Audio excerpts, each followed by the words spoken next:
우리에게 좋은 일이 일어나고 있습니다 하고 제가 또 도입 부분에 이야기할 말은 조금 앞뒤가 안 맞는 것 같지만 그래도 오늘 말씀을 통해서 함께 위로를 나누고자 말씀을 전하도록 하겠습니다. 몇 년 전에 우리 한국, 대한민국을 크게 공포에 빠지게 만들었던 한 가지 이슈가 있었습니다. 그것은 바로 메르스라는 병이었죠. 여러분들 메르스 때문에 좀 많은 고생을 하셨지 않습니까? 사람들 만나는 것도 그렇고 여러 가지 격리되는 그런 일들도 있었고 하루하루 사망자는 늘어나고 확진자 그리고 자가격리자 이런 숫자들이 계속 연일 뉴스에서 보도되는 그런 가운데서 그야말로 모든 대한민국 사람들은 그런 공포 가운데 있었습니다. 근데 그때 제가 기억한 바로는 한 인터넷 기사에 실린 글을 제가 기억하고 있는데 그 제목이 뭐냐면 메르스 이산 가족이라는 글입니다. 이 글의 내용이 어떠냐면 한 60대의 한 여성이 이제 갑자기 뇌경색으로 병원에 입원하게 됐습니다. 그런데 입원하게 됐는데 이 여인이 마침 죽게 된 겁니다. 이제 하루를 채 넘기지 않고 이제 죽게 되는 판정을 받게 되었겠죠. 그래서 가족들에게 그런 사실을 알렸는데 문제는 뭐냐면 이 여인이 있었던 이 병원 자체가 메르스 격리 지정 병원이었던 겁니다. 그래서 아무나 들어올 수가 없었던 병원이고 또 그녀가 같이 살았던 그 가족들 모두 다 자가격리 대상자였던 겁니다. 어떻게 했습니까? 그녀의 임종을 아무도 보지 못하게 되는 상황이 되었던 거죠. 그래서 하는 수 없이 병원에서 그 가족 남편과 두 자녀에게 이런 일이 있으니까 곧 이분이 돌아가실 것 같다라고 해서 편지를 적게 합니다. 그래 편지를 이렇게 받아들여서 그 간호사가 이제 임종을 앞둔 그녀에게 60대 그녀에게 편지를 읽어주는 거죠. 근데 한 사람이 처음에 시작했는데 읽다 보면 어떻겠습니까? 울컥울컥 하는 마음들이 있어서 결국 여러 간호사가 울면서 돌아가면서 그 이야기를 전해주고 그녀는 그 편지를 받아들고 6시간 뒤에 사망했다는 사실이 이 인터넷에 메르스 이산가족이라는 글로 올라온 것을 본 적이 있습니다. 제가 이 말을 전하면서도 약간 좀 가슴이 그런데 이런 모습들이 왜 우리 가운데 일어날까 하는 생각들을 참 많이 하게 됩니다. 왜 그런 아픔들, 그런 어려움들, 내가 원하지 않는 그런 고통들이 왜 나에게 찾아와서 그런 아픔들을 주는가 하는 생각들은 비단 저만 가진 것이 아니라 여러분들도 모두 공히 가지고 있는 그런 고민일 것입니다.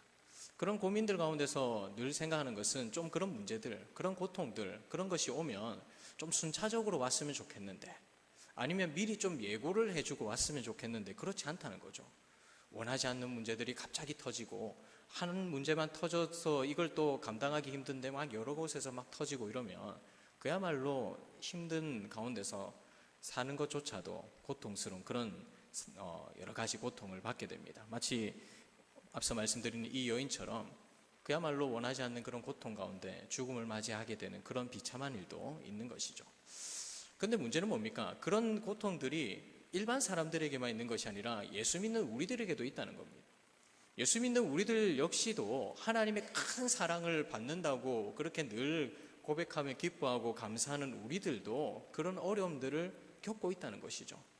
그런데 우리들과 일반 사람들과의 또 차이는 뭐냐면 일반 사람들은 그나마 어디 가서 힘들면 소리라도 지르고 불평이라도 하고 불만이라 하고 세상을 향해서 손가락질을 해보고 안 되면 술로라도 위로를 이렇게 달래보는데 문제는 우리 그리스도인들은 어떻습니까?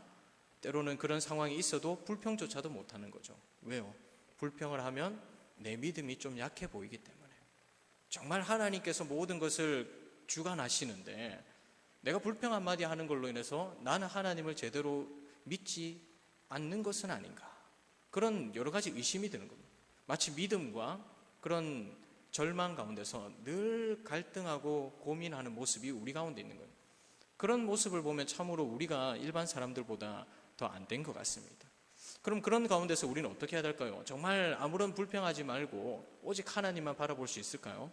오늘 저는 이 본문을 통해서 우리가 그런 고통과 믿음 그 두 가지의 양극단에서 갈등하고 있는 우리 그런 어려운 가운데서 우리는 어떻게 믿음으로 하나님을 바라봐야 될 것인가를 함께 찾고 그 교훈을 나누고자 합니다. 오늘 말씀 이전에 4장 14절을 보면 이렇게 기록되어 있습니다. 이 여인은 아들이 없고 그 남편은 늙었다. 여러분들 이 표현을 들으면 떠오르는 가정이 있지 않습니까? 바로 아브라함 가정이죠. 아브라함과 마찬가지로 이 수넴 여인도 아들을 낳을 수 없는, 자녀를 낳을 수 없는 그런 상황 가운데 있었습니다. 근데 문제는 뭐냐면 그런 가운데 있으면서도 이 여인은 사실은 하나님께 여러 가지 기도를 했을 수도 있겠죠. 그러나 막 그걸 가지고 아브라함처럼 막 아둥바둥하지 않고 그냥 하나님이 이렇게 해주시는 대로 아이가 없어도 잘 지내고 있었다는 거예요. 그런 가운데 엘리사가 나타나서 그녀에게 아들을 주겠다, 하나님께서 아들을 주시겠다는 약속을 이렇게 하게 됩니다. 그리고 정말 이삭처럼 이 아들을 그녀가 낳게 되는 것이죠. 그렇다는 것은 뭡니까? 이 수넴 여인에게 있어서 이 아들은 그 어떤 사람들보다, 그 어떤 아들보다, 그 어떤 존재보다 귀한 존재라는 겁니다. 근데 그런 존재에게 지금 문제가 생긴 것이죠. 오늘 말씀 18절을 보십시오. 그 아이가 자라매 하루는 추수꾼들에게 나가서 그의 아버지에게 이르렀더니 내 머리야 내 머리야 이렇게 하는 거예요. 여러분들 아이가 머리야 머리야 한다는 것은 뭐가 문제가 있다는 것이죠.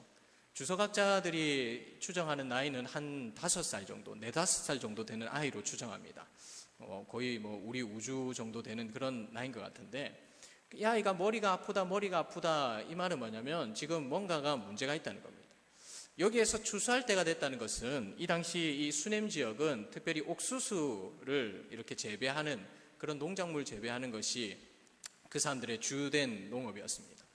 그렇다는 것은 뭡니까? 이 옥수수 재배할 때에 이 아이가 지금 머리가 아프다는 거죠. 근데 이 옥수수 재배할 때는 어떤 때냐면 팔레스타인 지방에서도 가장 더운 한여름철에 옥수수를 재배했습니다. 그야말로 엄청나게 떼약볕이 내린 그때에 이 아이가 아마 아빠 따라갔다가 너무나 힘이 들어서 결국 견디지 못할 만큼 그런 더위에 열사병이 걸린 것은 아닌가 추측합니다. 그래서 이 아이를 본 아버지는 어떡합니까? 자기 사환에게 엄마한테 데려가라. 이런 모습들은 우리가 자주 이렇게 보는 거 아닙니까? 아빠가 아이에게 문제 생기면 늘 엄마한테 보내지 않습니까? 엄마한테 데려가가지고 엄마 한번 봐달라고. 그런데 그런 모습으로 데려가라는 게 아니라 여기서 데려가다는 것은 어떤 말이냐면 걸을 수 없는 상태, 일어날 수 없는 상태에 있는 사람을 부축해서 데려간다는 거예요. 그 말은 4, 5살짜리 아이, 엄청나게 혈기왕성하고 뛰어놀고 그런 아이가 완전히 푹 죽어 있다는 거예요. 그런 가운데 사원에게 맡겨가지고 어머니한테 데려가라는 건 뭡니까? 뭔가 문제가 있으니까 데려가라는 겁니다. 그러나 이 아버지에게는 그런 문제도 괜찮을 거다라는 생각으로 사실은 어머니한테 맡긴 겁니다. 진짜 큰 문제였으면 어디로 데리고 갔겠어요? 의원에게 데려갔겠죠. 어머니에게 데려가라라는 거는 그렇게 크게 문제가 생기지 않을 거다라고 생각하고 어머니에게 그렇게 데려가라고 한 겁니다. 근데 그의 발행과는 달리 어떻게 됩니까? 이 아이가 점점 죽어갔다. 여러분도 한번 생각해 보십시오. 여기에 많은 분들이 이제 또 어머니로서 그렇게 지금도 지내고 계시지만 우리 아이가 조금만 다쳐도 어머니의 가슴은 찢어집니다. 우리 우주가 이제 돌이 막 지나고 있을 때 이제 막 걷는 걸 좋아가지고 이렇게 할 그때에 제 발에 자칫 잘못 넘어진 것 같아요. 지금 생각으로는 걸린 것 같은데 걸려서 넘어져서 아이가 울길래 이렇게 딱 들어보니까 눈에서 피가 나는 거예요. 그때 저랑 저희 아내 같이 있었는데 얼마나 놀란지 모릅니다. 어떻게 넘어졌는지도 잘 모르겠고 뭐에 찔렸는지도 모르겠고 보니까 눈에서는 피가 나고 그러니까 막 심장이 두근두근 거리는 거예요. 물론 하나님의 은혜로 여기 위에 살짝 찢어져 가지고 피가 난 거였는데 그 당시에는 정말 큰일 났다는 생각을 한 거예요. 그래서 나중에는 아이가 이렇게 치료받는 모습을 보면서 혹시 눈이라도 실명하면 내 눈이라도 정말 빼주고 싶다라는 그런 생각을 할 만큼 그것이 부모의 마음 아니겠습니까? 그런데 한번 생각해 보십시오. 한 5살, 4, 5살 되는 아이가 엄마 폼에 안겨서 아프다 그냥 가만히 있었을까요?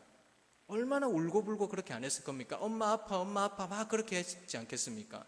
그런 아이를 안고 있는 엄마는 어떤 심정을 가지고 있을까요? 막 달려보겠죠. 엄마 여기 있어. 괜찮아 막 달래도 봤을 겁니다. 근데 문제는 어떻습니까?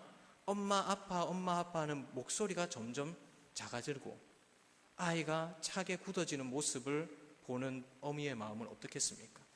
결국 성경은 뭐라고 합니까? 그 아이가 죽게 되었다. 정말 얻을 수 없는 그 가운데 기적과 같은 일이 일어나서 이 아들을 얻었는데 정말 일어나서든 안 되는 일이 일어나게 된 것입니다. 그런 상황에 있는 어머니의 마음은 어떻겠습니까? 저만 하더라도 말씀을 준비하면서도 몇 번을 울컥했는지 모릅니다. 오늘 아까 올라오기 전에도 한번 이렇게 쭉 읽어봤는데 이 감정이 추스러지가 않는 거예요. 만약에 우리 우주가 그렇게 됐으면 나는 어떻게 했을까? 막 여러 가지 생각을 하게 된 겁니다. 그러면서 결론은 어떻게 되냐면 나는 정말 이 여인처럼은 못했을 거다. 완전 정신이 나간 상태가 되지 않았을까요? 내 아이가 죽어간다. 그리고 죽어가는 모습을 보다가 죽었다 라고 여러분들이 생각하면서 그 상황에 있어 보십시오. 정말 엄청난 고통일 겁니다. 이루 말할 수 없는 고통이죠. 그런데 이 상황에서 그녀의 모습은 어떻습니까? 참으로 이해할 수 없는 모습들이 나타납니다. 21절에 보면 20절 21절에 보면 그렇게 죽었는데 그의 어머니가 올라가서 아들을 하나님의 사람의 침상 위에 두고 문을 닫고 나왔다라고 이야기합니다. 여기서 하나님의 사람은 엘리사를 가리킵니다. 이 여인이 엘리사가 사역하는 동안에 마음껏 사역하시라고 2층에 방을 하나 만들어 두었습니다. 근데 그 방에 늘 엘리사가 거했던 것은 아니고 이 지역에 왔을 때 한 번씩 이렇게 올라가서 엘리사가 지냈던 거죠. 그 말은 평소 때는 이 엘리사 방에는 아무도 올라가지 않았다는 겁니다. 근데 그 방에 죽은 아이를 데리고 그 침실 위에 올려놓고 문을 닫았다는 것은 무엇을 의미할까요? 정말 이 여인이 제정신이 아닌 걸까요? 아니요. 여기에는 분명한 결단이 있습니다. 어떤 결단이냐면 그녀가 이 하나님의 사람에 있는 그 방에 침실 위에 아이를 올려놨다. 그리고 문을 닫았다는 것은 그녀는 이 아이의 죽음을 결코 다른 사람에게 이야기하지 않겠다는 겁니다. 아이가 어떻게 죽었고 어떻게 되었는지를 결코 누구에게도 알리지 않겠다는 겁니다. 오직 한 사람, 하나님의 사람에게만 내가 알리겠다는 겁니다. 실제로 나중에 보면 그의 남편이 이 아이가 죽었는지를 모르고 있습니다. 그 말은 뭡니까? 이 여인이 그런 슬픔과 고통에 있었지만 그 사람을 보는 다른 사람들은 저 사람 자기 아들을 잃은 모습이구나. 그렇게 느끼지 못할 만큼 철저하게 자기를 숨겼다는 거예요. 왜 그랬을까요? 그것은 바로 하나님께서 이 아이를 살려줄 것이라고 믿은 겁니다.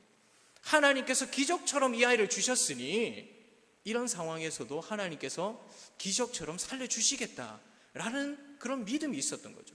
그래서 하나님의 사람 엘리사가 오면 이 아이는 하나님께서 다시 살려줄 것이다 라는 결단으로 지금 그 침실 위에 올려두고 문을 닫은 거예요. 그리고 어떻습니까? 그리고 남편에게 가서 내가 하나님의 사람을 만나러 가야겠습니다. 그러면서 남편이 묻습니다. 지금 초하루나 안식일도 아닌데 당신이 왜 글로 갑니까? 뭔가 큰일이 있었다는 것은 눈치는 챘겠죠. 그런데 아이가 죽었을 거라고 생각을 전혀 못하고 있었던 거예요. 그런 남편을 향해서 이 아내가 뭐라고 합니까? 평안을 비냐이다. 평안을 빈다는 것은 우리가 늘 하는 말로 히브리어로 샬롬입니다. 샬롬은 이스라엘 사람들끼리 늘 하는 인사입니다. 아무 일도 없으니까 걱정하지 마십시오 라는 그런 인사입니다. 지금 남편이 걱정하고 있는 것이죠. 당신 무슨 일이 있는 거 아니에요? 지금 하나님 사람에게 갔는데 왜 큰일이 있어서 가는 거 아니에요? 라고 물었을 때 이 여인이 뭐라고 합니까? 아무 일도 아니라는 겁니다. 여러분들 아이가 죽었는데 아무 일도 아닐 수가 있습니까? 아이가 죽었는데 어떻게 나는 샬롬합니다 라고 이야기할 수 있습니까? 이 여인은 정말 대단한 믿음을 가지고 있는 겁니다. 그 상황에서 계속해서 이 여인은 결단하고 있는 겁니다. 하나님께서 그렇게 하실 것이다. 내 믿음이 흔들리지 않도록 계속해서 결단하면서 자기의 입 밖으로 고백을 하는 것이죠. 사실은 샬롬이란 것은 그냥 인사치레로 하는 말일 수도 있지만 또 한 가지는 궁극적으로 근본적으로 샬롬이란 뜻은 하나님으로부터 오는 완전한 충족함입니다. 충족한 상태라는 거예요. 완전히 하나님께서 나를 채워주시고 완전히 나를 평안케 하시는 그 상태를 샬롬이라고 표현합니다. 특별히 이 표현은 어디에 쓰이냐면 전쟁이나 긴근이나 건강에 그런 이상이 있을 때 이 이스라엘 사람들은 하나님의 임재가 그 모든 것을 뛰어넘을 거다. 라고 그렇게 결단하고 샬롬을 외쳤던 겁니다. 이 여인도 마찬가지죠. 지금 죽음의 상황, 자기의 아이가 이미 죽어 있고 자기도 죽을 것 같은 그런 고통 속에서 자기 남편에게 할 수 있는 말은 샬롬입니다. 곧 자기 결단으로 하나님께서 샬롬을 주실 것입니다 라는 말로 지금 오히려 그 사람을 위로하고 또 자기는 결단하면서 갈멜산으로 나아갔던 겁니다. 갈멜산에 이르렀을 때에 엘리사가 그녀가 온 것을 봅니다. 그런데 엘리사가 그녀가 온 것을 보면서 왜 왔는지는 알 수가 없었다라고 성경은 기록합니다. 왜 그럴까요? 하나님께서 이 엘리사에게 가르쳐주지 않았기 때문에. 단지 한 가지는 느꼈겠죠. 이 여인이 왔다는 것은 뭔가 문제가 있나 보다. 그래서 사원을 통해서 물어본 겁니다. 뭐라고 물어보냐면 당신은 평안하십니까? 남편은 평안합니까? 그리고 아들은 평안합니까? 여러분들 게하시가 이렇게 물었을 때 이 여인의 심정은 어땠을까요? 당신은 평안합니까? 했을 때 사실은 이 여인이 평안하고 있습니까? 남편은 지금 평안한 가운데 있습니까? 그리고 아이는 어떻습니까? 그런 상황에서 이 여인은 뭐라고 하냐면 평안합니다라고 이야기합니다. 평안합니다라고 이야기한 것은 자기의 결단이죠. 믿음이죠. 평안할 거라는 그런 확신이죠. 그런 가운데 끝까지 하나님이 사람께로 나아간 겁니다. 그런데 하나님 사람 앞에 나와서 그 모든 것이 무너져 버립니다. 어떻게 됩니까? 그의 26절에 보면 그렇게 평안합니까? 라고 물었을 때에 평안합니다 라고 대답한 그녀가 산에 이르러 하나님의 사람에게 나아가서 그 발을 안고 있는 장면이 나옵니다. 그 전까지는 평안합니까? 평안합니까? 평안합니까? 물었을 때 평안합니다. 괜찮습니다. 샬롬입니다. 라고 이야기했던 그녀가 갑자기 하나님의 사람 엘리사를 봤을 때 발을 껴안고 지금 있는 상황입니다. 여기서 발을 안는다는 것은 뭐냐면 그만큼 이 여인이 철저하게 고통 가운데 있다는 것을 보여주는 표현입니다. 이 표현이 구약 전체에서 여기에만 쓰여집니다. 저자가 이 단어를 여기에서 쓴 말은 뭐냐면 이 세상에서 가장 슬픔 가운데 있는 사람이 바로 이 여인이랍니다. 이 여인이 발을 껴안았다는 건 뭐냐면 그렇게 엎드려져서 애원하고 있다는 겁니다. 제발 좀 살려달라고 그런 애원하는 모습으로 나아갔다는 겁니다. 그만한 슬픔이 지금 있었다는 겁니다. 그간 이 여인이 얼마나 이 슬픔을 가둬두고 막아두고 나왔는지 우리 잘 알지 않습니까? 방금 제가 말씀드린 대로 얼마나 결단을 하고 믿음의 모습을 보이면서 철저하게 그녀 가운데 있는 이 슬픔을 꾹꾹 누르고 있었습니다. 그런데 그 슬픔이 터져나왔던 거죠. 아이를 잃은 부모의 슬픔이 터져나왔던 거죠. 자기 품 안에 죽어가는 그 아이를 보면서 아무것도 할 수 없었던 어미의 슬픔이 갑자기 터져나온 겁니다. 그런 모습을 보고 게하시가 놀래서 말립니다. 너무 무례한 행동이라는 거죠. 감히 하나님의 사람을, 그것도 어디 당신이 그렇게 안을 수 있냐는 겁니다. 그럴 수는 없거든요. 그래서 말릴 때에 하나님의 사람 이 엘리사가 뭐라는 겁니까? 가만히 놔두라. 마치 이 한나가 고통 가운데 슬퍼하며 하나님께 나아갔을 때 엘리 제사장이 술 취한 것은 아닌가 착각할 만큼 이 여인의 모습도 그랬다는 겁니다. 지금 그녀가 울고 그렇게 슬픔을 쏟아놓는 거 아무도 모르는, 그냥 그런 그전의 상황들을 전혀 모르는 사람이 볼 때는 무례하게 보였다는 거예요. 그만큼 그녀가 엄청난 슬픔 가운데 있다가 갑자기 이 하나님의 사람을 보고 모든 것을 쏟아냈다는 것이죠. 그런 그녀를 보고 엘리사가 오히려 게하시를 괜찮다고 합니다. 그녀의 아픔을 위로해 준 것이죠. 하나님께서 왜 그녀의 아픔을 미리 이야기하지 않았을까? 여러 가지 생각을 했겠죠. 그런 가운데 그녀가 이렇게 이야기합니다. 28절을 보십시오. 여인이 이르되 내가 내 주께 아들을 구하더이까? 나를 속이지 말라고 내가 말하지 아니하더이까? 이 말씀은 어떤 뉘앙스인 것 같습니까? 지금 발을 안고 있었다는 건 뭡니까? 발을 껴안고 울고 있었다는 거겠죠. 눈물을 쏟아내고 그런 고통 가운데서 이 하나님의 사람, 자기에게 아들을 준 하나님의 대리자, 이 사람 붙들고 울면서 지금 이 말을 한다는 것은 어떤 말입니까?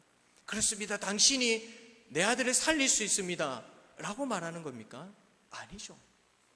그녀는 분명히 하나님의 사람이 자기의 아들을 살릴 수 있을 것이라고 확신하고 지금 여기까지 나왔어요. 그런데 그런 믿음보다도 이 그녀에게 그보다 더 큰 고통이 있으니 결국은 하나님 사람께 어떻게 이야기합니까? 불평이 나오는 겁니다. 고통에 불만이 나오는 겁니다. 이 말은 뭐냐면 내가 지금까지 자식이 없다고 한 번이라도 이야기한 적 있습니까? 그런데 그런 나에게 아들을 준다길래 내가 거짓말하지 말라고 했지 않습니까? 나는 그만큼 아들에 대한 욕심이 없던 사람입니다. 근데 그런 나에게 그런 아들을 주고 그런 기쁨을 줬는데 왜 뺏어가느냐 말입니다. 왜 그 아들이 죽어야 되느냐 말입니다. 그렇게 지금 절규하고 있는 거예요. 사랑하는 성도 여러분, 수넴 여인의 이 모습을 보면서 여러분들은 어떤 평가를 할 수 있겠습니까? 앞서 제가 말씀드린 대로 그리스도인으로서 어떻게 불평하고 불만할 수 있을까? 그것은 믿음이 없는 사람이 아닌가? 라는 우리의 그런 시각으로 보면 이 수넴 여인의 모습은 참으로 안타까운 모습이 아닐 수 없습니다. 그녀가 지금까지 보였던 모습은 마치 거짓된 위장된 그런 믿음은 아닐까라는 생각을 합니다. 근데 그런 이 여인에 대한 슬픔을 왜 하나님께서는 이렇게 기록하셔서 우리에게 전해주고 계신 걸까요? 거기에는 분명한 이유가 있습니다. 이 수넴 여인의 모습이 바로 저와 여러분들의 모습이라. 고통 가운데 그런 우리가 어떻게 보면 이길 수 없는 문제 가운데 있을 때에 늘 우리가 보여왔던 모습이라는 거예요. 여러분들은 어떻습니까? 적어도 저는 물론 목사라는 그런 하나님의 직분을 받았지만 그럼에도 불구하고 사람인지라 때로는 나의 믿음보다 더 큰 고통이 오면 어찌할 바를 몰라 하는 것이 제 모습입니다. 분명히 알죠. 머리는 확실히 알죠. 솔직히 누구보다 더 잘한다고 생각합니다. 신학적으로도 여러 가지 부분에서도 확실히 안다고 생각합니다. 그러나 문제는 뭐냐면 이 가슴이 못 견딘다. 내 감정이 못 견딘다는 거죠. 그냥 어느 정도 되는 고통이 오면 이거는 믿음으로 내가 이길 수 있어 라고 하면서 나아가지만 앞서 제가 예화로 든 그 메르스 이사가죠. 그 여인의 고통을 만약에 내가 당한다면 혹은 오늘 여기 나오는 수넴 여인의 고통을 내가 당한다면 과연 나는 믿음으로 모든 것을 바라볼 수 있어 라고 말하면서 나갈 수 있을까? 제가 지난밤 꼴딱 새면서 계속해서 제 자신에게 던져봤습니다. 질문. 과연 너는 그럴 수 있을까? 근데 쉽게 그럴 수 있다는 말이 안 나옵니다. 그런 상황에서 불평불만이 나올 수밖에 없고 왜 하나님 나에게 이런 고통을 주십니까? 라고 절규할 수밖에 없는 것이 제 모습이란 것을 깨달았어요. 근데 비단 저만 그럴까요? 여러분들은 안 그렇습니까? 오늘 우리가 그러한 모습을 가지고 있다는 것을 먼저 인정해야 됩니다. 그것이 우리의 연약한 모습입니다.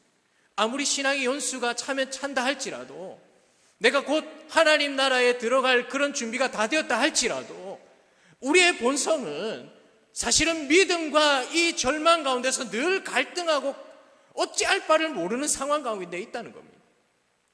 늘 좋을 수도 있죠. 늘 평안할 수도 있죠. 하지만 때로는 주어지는 그런 고통들, 때로는 예기치 못하는 아픔들, 설상가상으로 덮여보는 그런 문제들, 그런 가운데 우리의 믿음은 너무나도 초라해 보일 때가 많다는 것입니다. 그런 모습이 있을 때마다 다른 사람에게 이야기할 수 있겠습니까? 할 수가 없죠. 왜요? 그렇게 하다가는 저 사람이 나를 믿음 없는 사람으로 보는 거 아닌가? 라는 생각하니까 나 혼자만 끙끙하는 겁니다. 나 혼자만 믿음으로 이렇게 하려고 이렇게 반응했다가도 또 돌아서면 터져 나오는 그런 고통에 그런 절규 가운데서 이러지도 저러지도 못하고 그런 상황 가운데 있는 것이 바로 우리의 현실이란 겁니다. 저도 예전에 저희 아버지 살아계셨을 때는 사실은 뭐 그렇게 큰 어려움이란 것을 경험해보지는 못했습니다. 그런데 갑자기 아버지께서 이렇게 간암으로 돌아가셨는데 그 소식을 듣고 난 뒤에 제가 얼마나 큰 충격에 빠졌는지 모릅니다. 그래서 제가 그때 어떻게 했냐면 하나님 그 다 장례 치르고 그날 저녁에 교회 가서 저는 오늘부로 교회를 떠나겠습니다. 그러고 사실은 왔습니다. 왜냐하면 하나님이 살아계시면 왜 가만히 있는 아버지를 데려가냐는 거예요. 하나님이 살아계시면 사실은 왜 나에게 이런 고통을 주느냐는 겁니다. 제가 아버지를 세상에서 제일 존경하는 분으로 여겼기 때문에 하나님께서 데려간다. 이해가 안 되는 겁니다. 그게. 누군가가 그런 말을 할까봐 또 겁이 나는 겁니다. 그래서 그 저녁 교회에 와가지고 진짜 많이 울면서 그렇게 이야기하고 집으로 돌아왔습니다. 그리고 있는 신학책 전부 다 던져버렸어요. 그런데 그날 새벽에, 그 다음날 새벽에 눈을 뜨는데 갑자기 그런 생각이 드는 거예요. 왜 하나님 나에게 이런 고통을 줍니까? 하나님 살아계신 거 맞습니까? 살아계시면 한번 대답을 해보세요. 막 짜증이 올라오고 화가 올라오고 그런 겁니다. 근데 그때 어떠한 소리도 사실은 안 들렸습니다.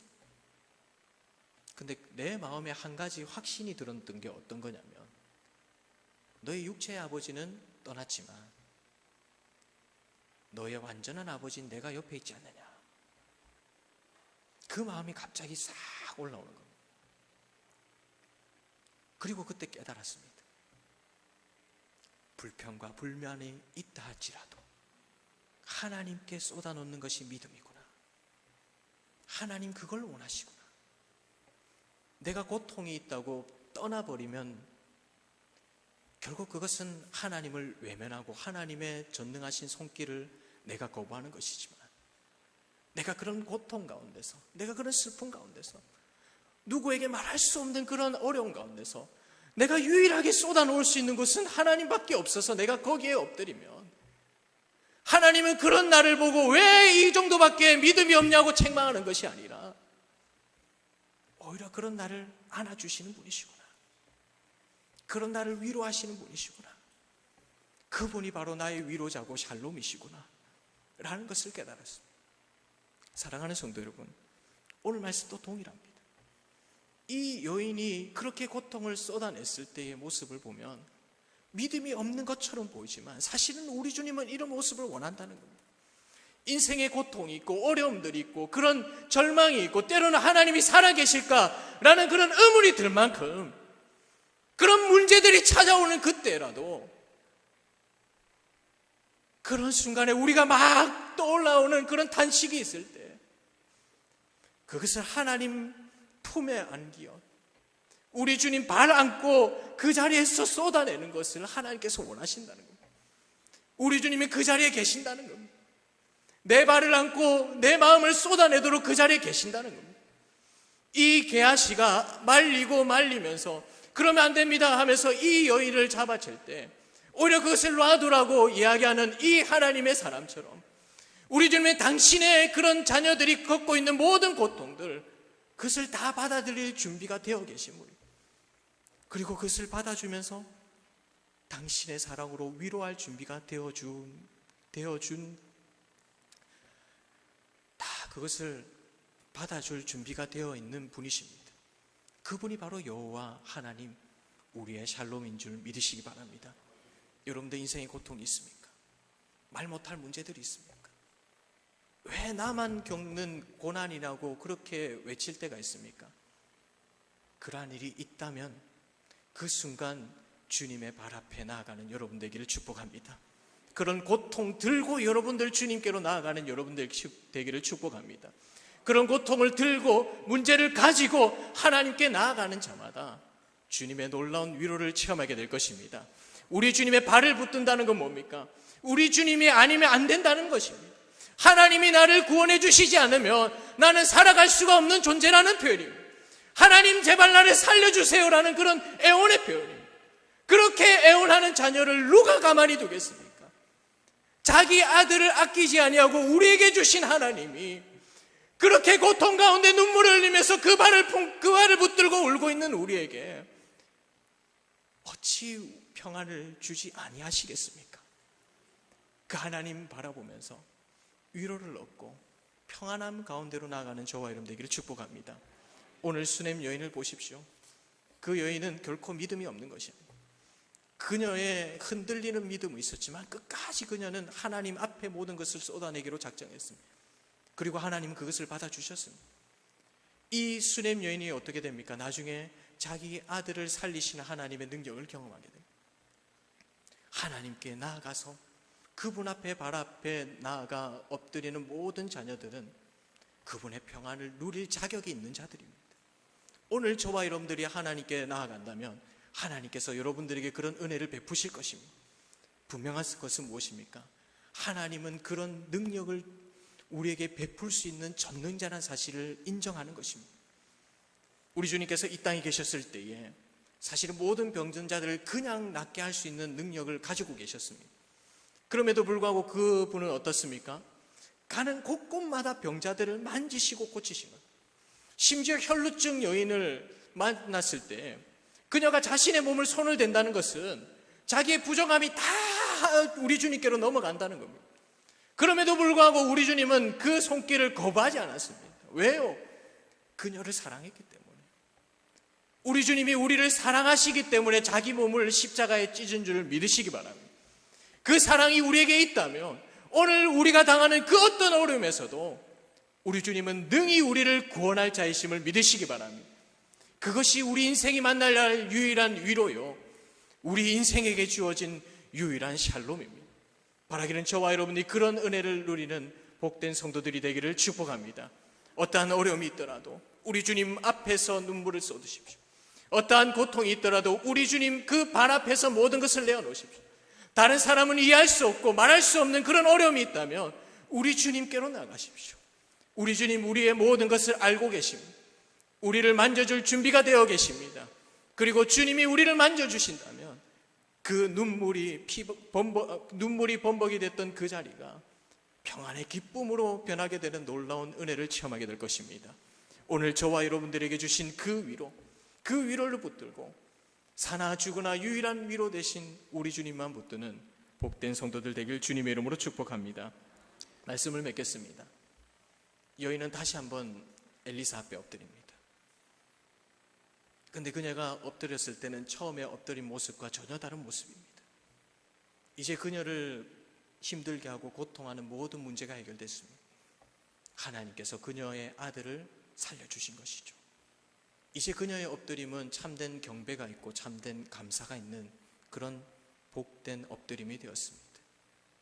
바로 저와 여러분들에게 주시는 위로가 이와 같다는 것입니다. 처음에 우리 주님 발 아래 엎드렸을 때는 우리가 고통 가운데 있을지 몰라도 그 은혜를 체험하면 우리가 참된 은혜를 베푸신 하나님께 정말 참되게 경배하는 자의 자리로 나아갈 수 있게 되는 것입니다. 우리 하나님은 그런 은혜를 우리에게 주시기를 원하며 그런 평강을 베푸시기를 원하며 그런 복을 우리에게 주시기를 원하시는 분이십니다. 그런 주님을 바라보시고 인생에 어려움이 있다면, 고통이 있다면, 그러한 순간들이 있다면 내 생각과 내 경험과 모든 것이 다 정복된다 할지라도 주님을 바라보는 믿음 하나만은 그 모든 것을 넉넉히 이기게 되는 복된 성도들 되길 주님의 이름으로 축복합니다.